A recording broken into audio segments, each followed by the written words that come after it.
O novo Código de Processo Civil de 2015, com a intenção de alcançar celeridade processual e meios alternativos de resolução de conflitos, estabeleceu novas regras para facilitar as audiências de conciliação.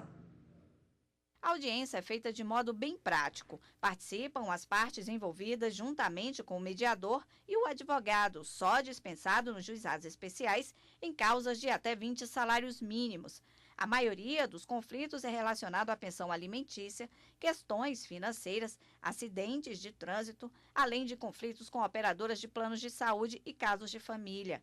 A solução pode ocorrer já no primeiro encontro, mas pode haver novas audiências, se necessário, até chegar a um acordo quando o processo judicial é encerrado. O novo Código de Processo Civil de 2015 prevê a conciliação, a mediação ou outros métodos de solução consensual de conflitos que deverão ser estimulados por juízes, advogados, defensores públicos e integrantes do Ministério Público. Para facilitar o processo de conciliação, a nova lei fixou a criação de centros judiciários, a priorização dos princípios inerentes à conciliação, a obrigatoriedade de registro do profissional conciliador, alterações nos prazos e a criação de um capítulo próprio para tratar do assunto, tamanha a sua relevância. Mas antes mesmo da nova lei, os centros de conciliação já funcionavam no país. Em Brasília, a Central de Conciliação existe desde 2014 no Tribunal de Justiça do Distrito Federal e os resultados são positivos. Um levantamento feito pelo Conselho Nacional de Justiça em 2015 revelou que em todo o Brasil foram realizadas quase 800 mil audiências de conciliação e mediação. No ano passado, esse número aumentou para mais de 1.145.000.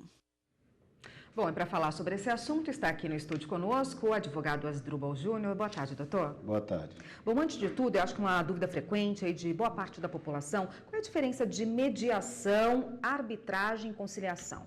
Bom, mediação e conciliação são formas autocompositivas de resolver a disputa. Isso quer dizer que a decisão, ou seja, a conclusão que será emitida, será controlada pelas próprias partes, é aquilo que elas desejarem fazer ou que aceitarem fazer. Enquanto a arbitragem é uma decisão emitida por um terceiro, ou seja, embora tenha a figura do terceiro em todas essas atividades, conciliação, mediação e arbitragem, na conciliação e na mediação o terceiro facilita o diálogo entre as partes. Na arbitragem, o terceiro conduz o procedimento e emite uma decisão dizendo quem está certo e quem está errado. Também é escolhido pelas partes, mas no final é um veredito que ele vai emitir e essa decisão valerá de forma irrecorrível. Todos esses instrumentos aí são formas de resolução mais rápida de conflitos? Sem dúvida alguma. Você tem na solução da conciliação, da mediação, a possibilidade de resolver em uma única audiência um problema que poderia se arrastar por muitos anos. E na arbitragem, as partes definem quanto tempo querem resolver esse conflito e, se não definir esse prazo, a lei estabelece o prazo de 6 meses. Doutor, como é que ocorre a mediação extrajudicial? Bom, a mediação extrajudicial é quando as partes decidem por conta própria, ao invés de ingressar na justiça, e elas podem até prever isso no próprio contrato, quando realizam o seu negócio, que se tiverem uma divergência, vão encaminhar para um mediador extrajudicial. Aí vão procurar um mediador independente ou um centro de mediação e vão levar o assunto e vão dialogar com o auxílio desse mediador e quem sabe, poderão chegar a um consenso. Esse consenso será registrado em um documento que terá validade jurídica como título executivo extrajudicial. Esses instrumentos estão cada vez mais sendo usados, né, no judiciário para resolver, para a solução de conflitos. Reduz mesmo o número de processos em trâmite na justiça? Bom, nós vimos aqui na reportagem agora há pouco que já houve um aumento de 700 e poucas mil audiências para 1.100.000 e pouco de um ano para outro. Ou seja, isso já demonstra que a partir da edição e da vigência da Lei de Mediação do novo Código de Processo Civil, em que passou a ser obrigatório levar todos os casos de direito disponível ou transacionável para uma audiência de mediação, que pode sim isso resultar em acordos e naturalmente encerrar processos que levariam muitos anos. Mas o que de fato fará diminuir a curva de ingresso de processo na justiça é o encaminhamento que as pessoas podem fazer à mediação extrajudicial ou à arbitragem, porque aí definitivamente elas não vão para o Poder Judiciário, vão para a iniciativa privada encaminhar a resolução dos seus problemas. Que Quem são essas pessoas? Porque o senhor disse anteriormente que na mediação, nos 3 instrumentos, né, tem uma terceira pessoa. Na arbitragem, a pessoa profere aí um veredito, né, mesmo que seja extrajudicialmente, e na conciliação e na arbitragem, uma pessoa ajudando a chegar àquele acordo. Quem são essas pessoas? Bom, no caso da mediação, um mediador, que pode ser, se for uma mediação feita no âmbito do processo judicial, um mediador judicial, que para ser mediador judicial tem que ter ser formado, ter nível superior com pelo menos 2 anos de formado e fazer um curso oferecido pelos próprios tribunais ou em instituições privadas credenciadas aos tribunais com determinados requisitos de carga horária, de conteúdo programático. Feita essa formação, aí elas fazem um estágio.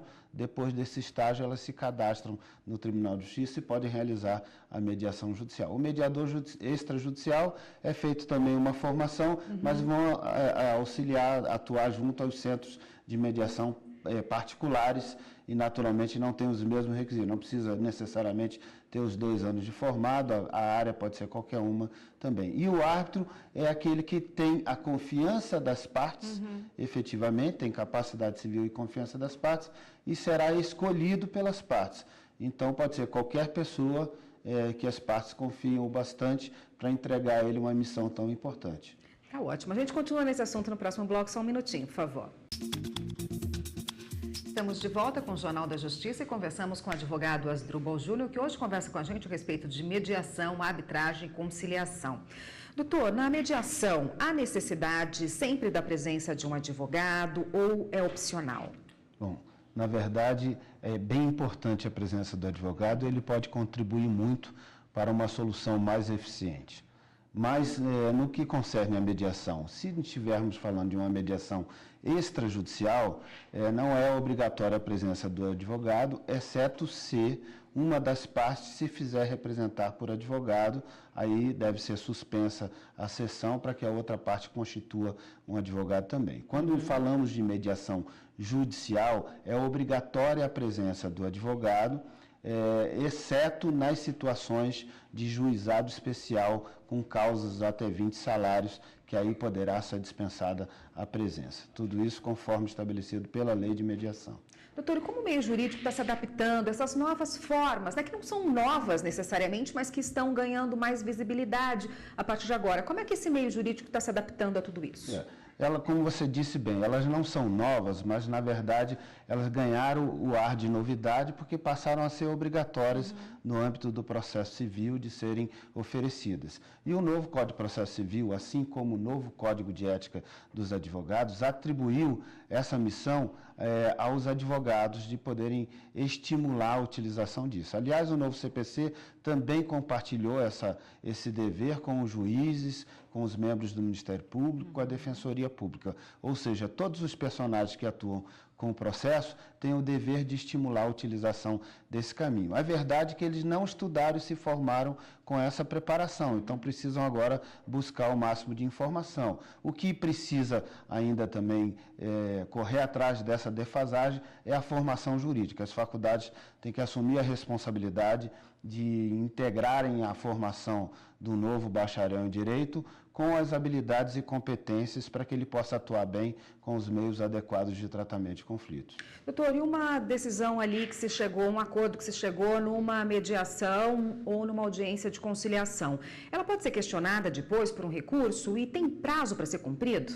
Bom, quando nós falamos de acordo, então nós já falamos que não existe decisão. Se não existe decisão, não há o que chamamos de sucumbência, que é uma pessoa perder. Se ninguém perdeu, não há que se falar em direito a recurso. Isso não quer dizer que não tenha nada a se fazer. Eventualmente, se alguém se sentiu obrigado, fez um acordo com um vício de vontade, que não queria efetivamente fazer, por alguma mazela que tenha acontecido durante aquele ato, ela pode pretender a anulação daquele acordo. Mas só numa circunstância assim extrema como essa, no mais não há que se falar em acordo, porque elas fizeram a celebração por vontade própria e aquilo deve ser respeitado e cumprido imediatamente.